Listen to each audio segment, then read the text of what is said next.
Hello everyone and welcome to the ABB webinars. I see we have still a few people trying to log in, so we will give them a few more seconds before we get underway.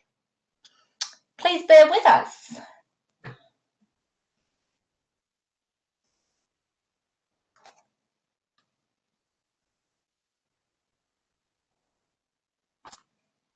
Couple more seconds.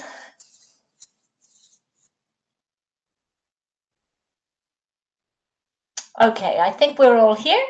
Thank you everyone for joining us today. I'm standing in for Anna Knight. My name is Isabel Stope and I would like to officially welcome you to Industrial UPS, presented by Adam Cockerill. Before we get started, just 6 quick housekeeping rules.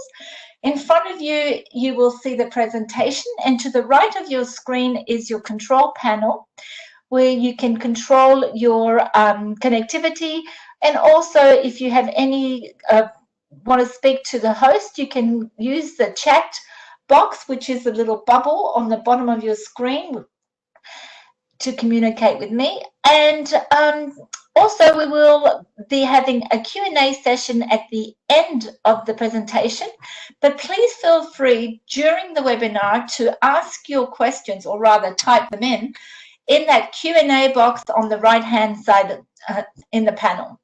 All questions will be answered at the end of the webinar, and should we run out of time, they will be taken offline. Everyone has been muted by design. There will be a short survey at the end of the webinar, and we'd really like you to take a few seconds to give us your valuable feedback. The webinar will be recorded and made available on our website. And with that, I'd like to hand over to Adam, and I will be back with you for Q&A. Thank you. Adam, over to you. Thanks, Isabel. As Isabel pointed out, my name's Adam Cockerill. I'm the Product Marketing Manager for Power Protection Products here in Australia. I'm going to run through our Industrial UPS.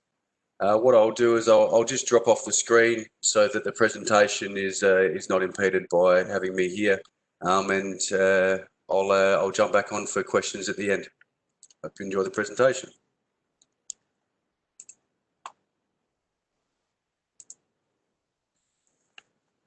So our Industrial UPS is our Powerline DPA. DPA standing for Decentralized Parallel Architecture. So it's a modular UPS with a design life of 15 to 25 years. So obviously we in the industrial space, we're looking in your oil and gas segments and mining and anywhere where an industrial type UPS is designed for the particular application. What I'd like to highlight with our products, this goes for all our DPA range and carries over into our Powerline, which is our industrial UPS, is our availability. So availability is a measure of reliability, or mean time between failures, and serviceability, which is your mean time to repair. So as you can see there, down the bottom there on the right hand side of your screen, 99.49% availability, which means over a time of 15 years, you can be looking at 8 minutes or less of downtime, which is an order of 10 improvement on our competition, and it really shows the availability of our unit and how this can really assist in applications such as an oil and mining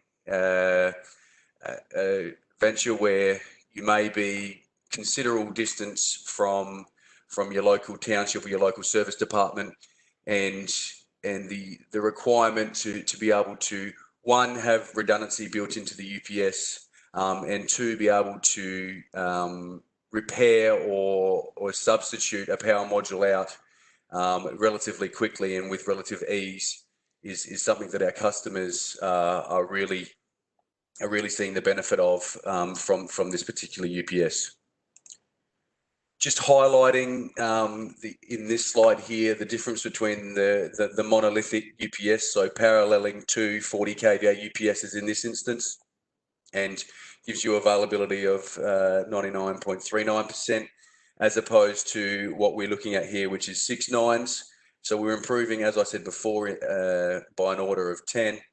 You can see that each UPS, our module is a complete UPS, has an internal static switch, which each module itself is a complete UPS without the battery component, of course, but shows you how we can limit the amount of spare parts that's also required on site.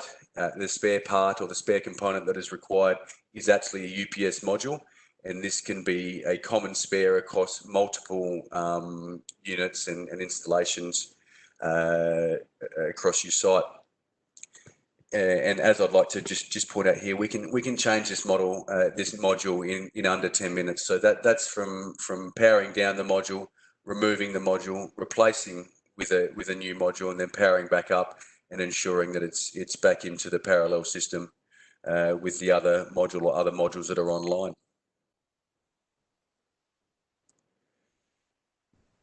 So just running through the key benefits here, I'd like to really highlight the temperature that we can run this unit in, up to 45 degrees without derating.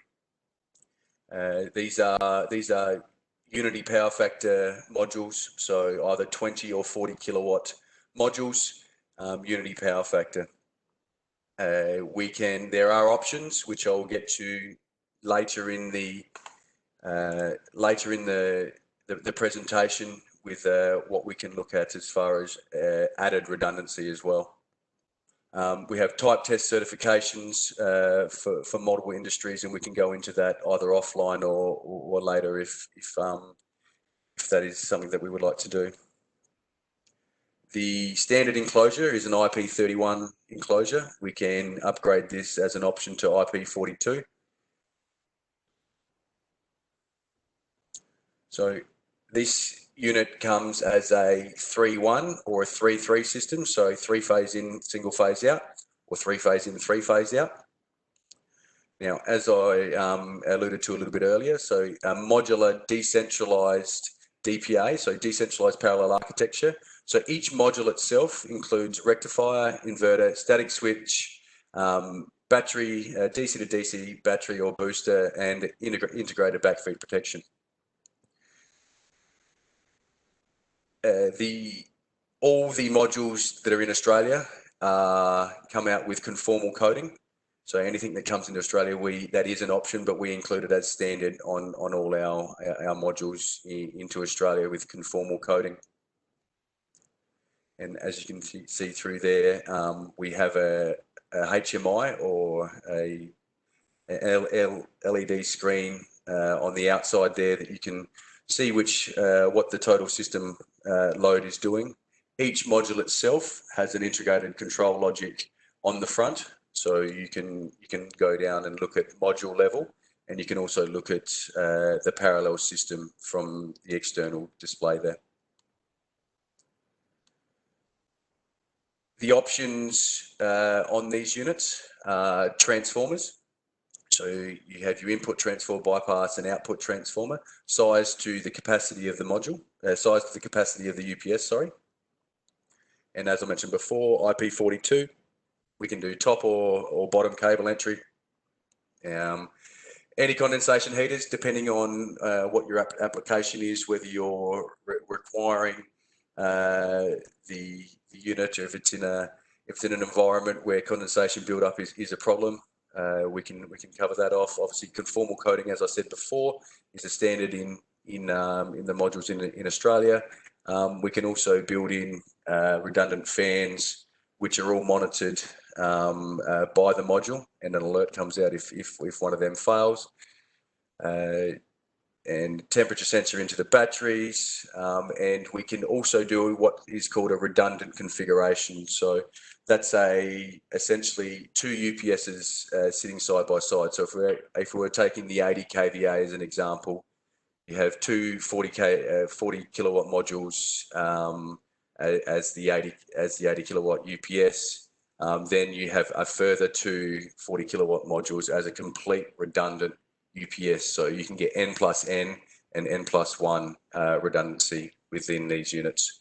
The modules can also be optioned with a battery cold start as well. Now, just delving a little bit more into the DPA, which is once again decentralized parallel architecture. I know it's a mouthful, but what it does show there is each module itself, each UPS module has a rectifier, DC to DC converter or booster, battery booster, an inverter, and a static switch. Also, it has a control, display, and logic inbuilt to every module. Every UPS, every module is a complete UPS.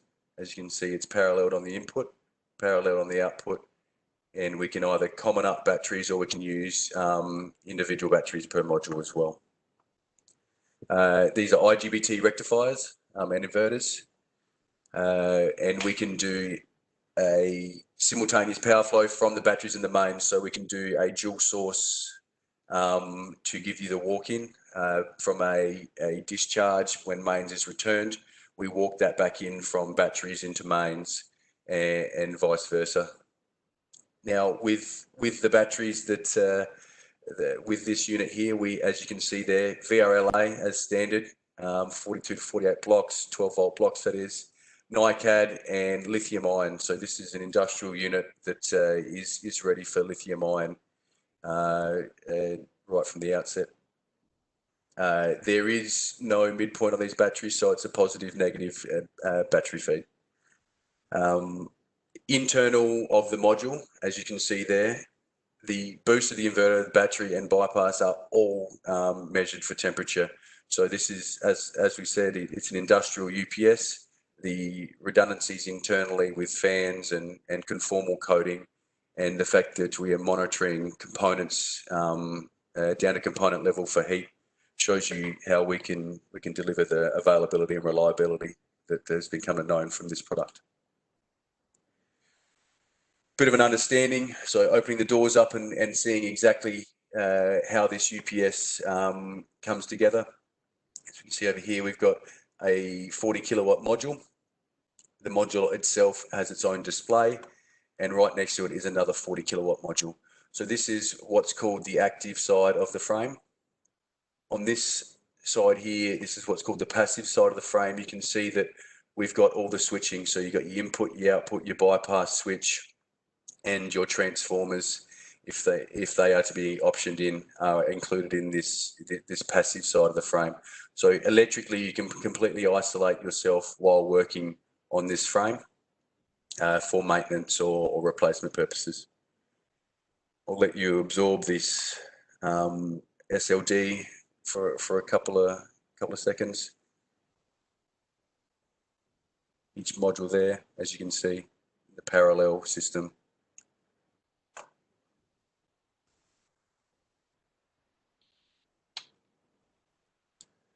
Bit of an understanding of how these modules and how they perform, what these modules are and how they perform. As you can see, we have two module sizes, a 20 kilowatt and a 40 kilowatt. As I mentioned before, they are unity power factor. Out from the factory, we can see how easy these are to move in and out. We have handles on the front. They simply slide in and out and mount to a back plane in the frame.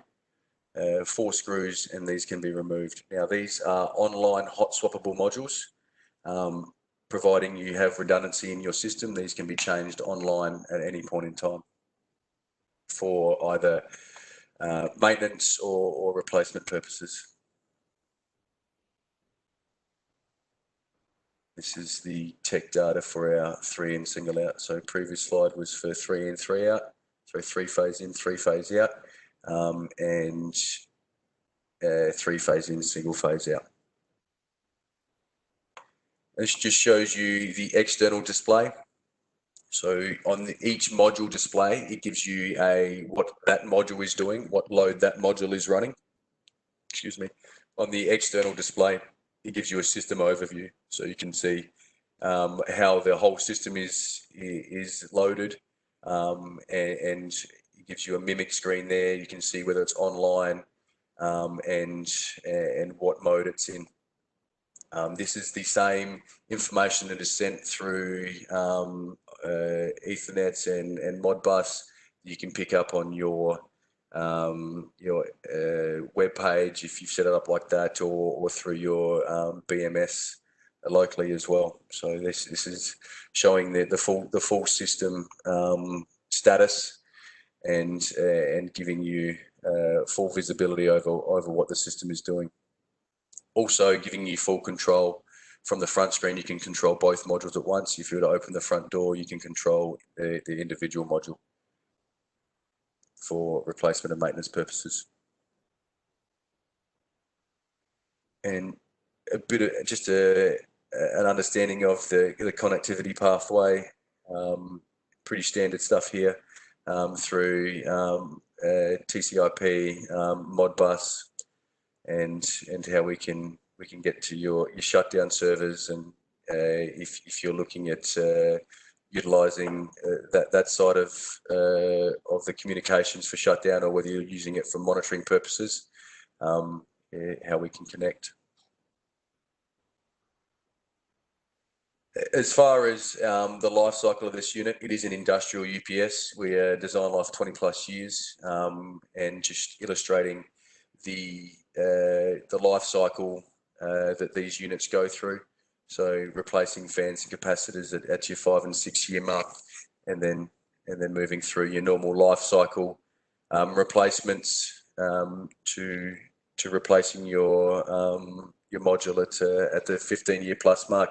Obviously dependent on environment and making sure we've got regular maintenance and looking after these components as well. Also a bit of an illustration on our availability, just how we can change these components. So not only is the UPS module itself modular, our component replacement is modular, so it can decrease the amount of time that the techs need to spend on site and going through and doing your life cycle maintenance. As you can see there, you've got AC input and output filter caps there, and you've got your fans at the top of the module, which also could include your redundant fans and your DC caps that can be accessed through the side of the module.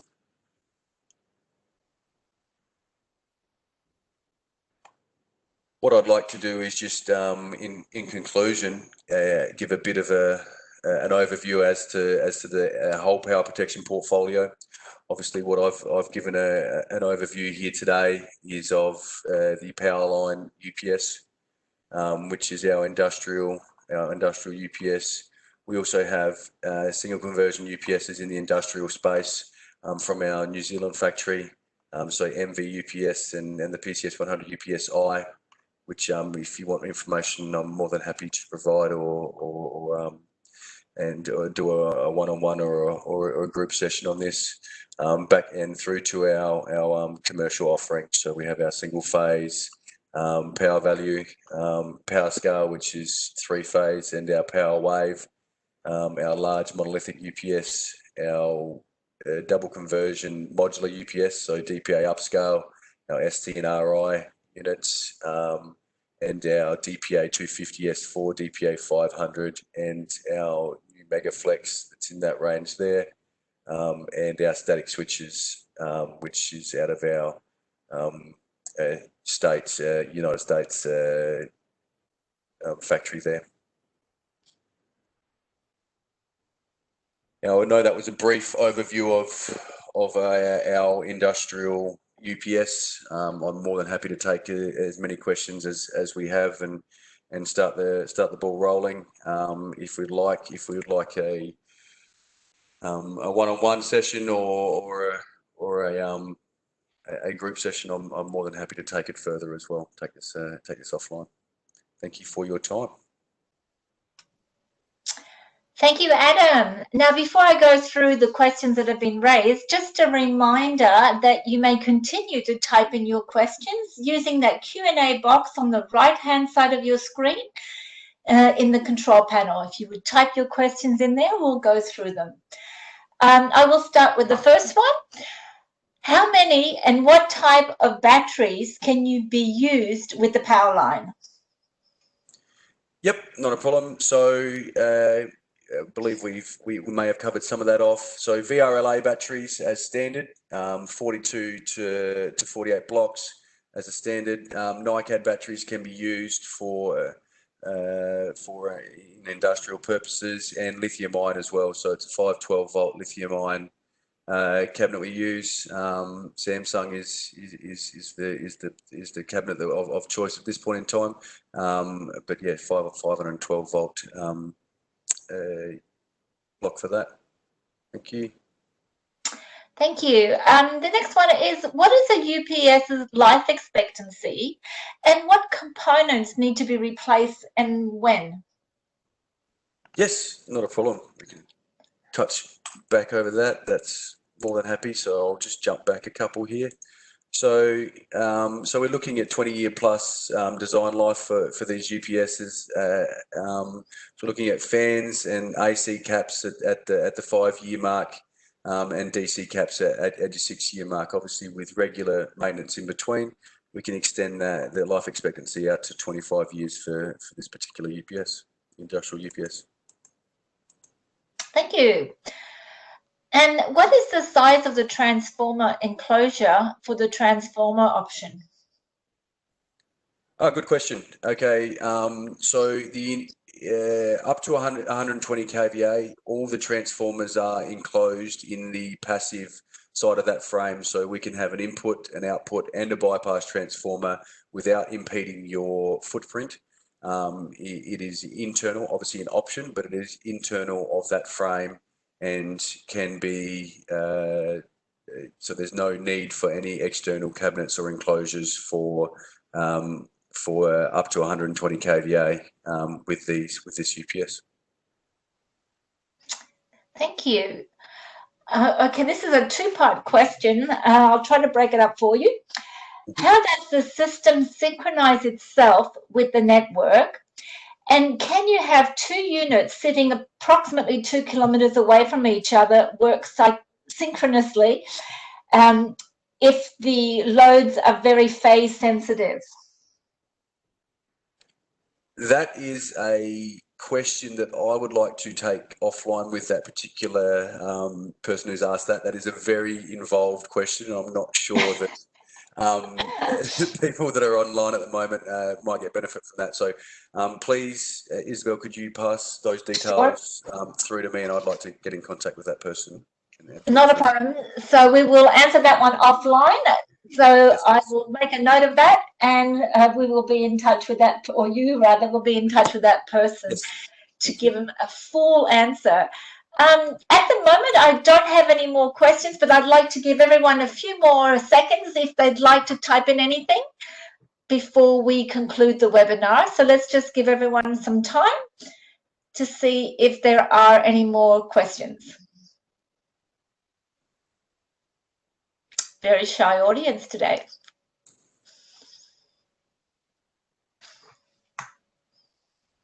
Oh, hold on a second. I'm getting some in the chat versus the Q&A. Give me 1 second to flip around. Sorry. Here we go. Why are NiCad batteries still being used? Mature solution?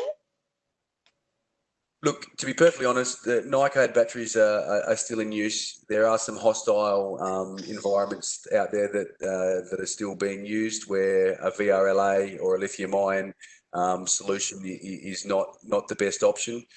As you may or may not be aware, NiCad is comfortable in much harsher environments than both the VRLA and lithium-ion especially. So there are particular applications where NiCad is still the preferred option. We do find that in a lot of industrial applications that NiCad is still a preferred method of energy storage. Excellent. Now let me just go back to my questions. I think we've got one more. Sorry, I just have to flip around. Let's see what this one is about. Oh, it's not relevant to this. It's something about another webinar. Here we go. What is the main purpose of having 2 or more modules with the UPS instead of just having one? So as I made mention to earlier in the slide, I'll see if I can jump back and find the slide. So it's about availability and about redundancy. So if we were to look at an existing single monolithic UPS, if we were to take this example here of, say, let's have a 120 kVA UPS here feeding down onto your site into your critical load. If you have an issue with that 120 kVA UPS, say you've sized that at 50%, so you're looking at a 60 kVA load, you can have a single failure or a single issue with that unit, or even for maintenance purposes, you need to go to bypass. You put your UPS, you put your load onto raw mains, and potentially expose yourself to what raw mains can provide. By using our modular system, you can remove one module from that UPS to provide or to do maintenance or do a replacement, and you can be online still operating without any issues. What it also does is, if there is any unforeseen failure or problem with the UPS, it can remove a module automatically from the system, and you've still got your redundancy inbuilt to the UPS itself. And if the question is pertaining to the full redundant system, so the one that is 2 frames, so you have a frame this side, an active frame this side with a passive frame in the middle, and another active frame on the other side, which is the redundant option that you can offer, you just increase that redundancy availability. Mean time to repair is increased by having more levels of redundancy. So in particular, for applications, as I mentioned earlier, where you're looking at a long journey, possibly from technician to get to site, or delays on getting to site, the site could have a module as a spare across multiple different UPSs that if it's required could be used, or indeed you have an internal spare already online and working already, and your critical load is not compromised. Excellent.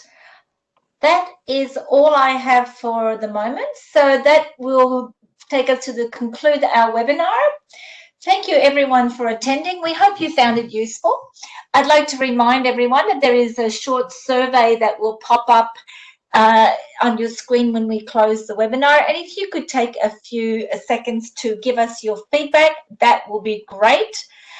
And we hope to see you at future ABB webinars in the future. So goodbye, everybody. Thank you for attending, and stay safe. Thank you, Adam. Thank you. Thanks, Isabel. Thanks, everybody. Bye.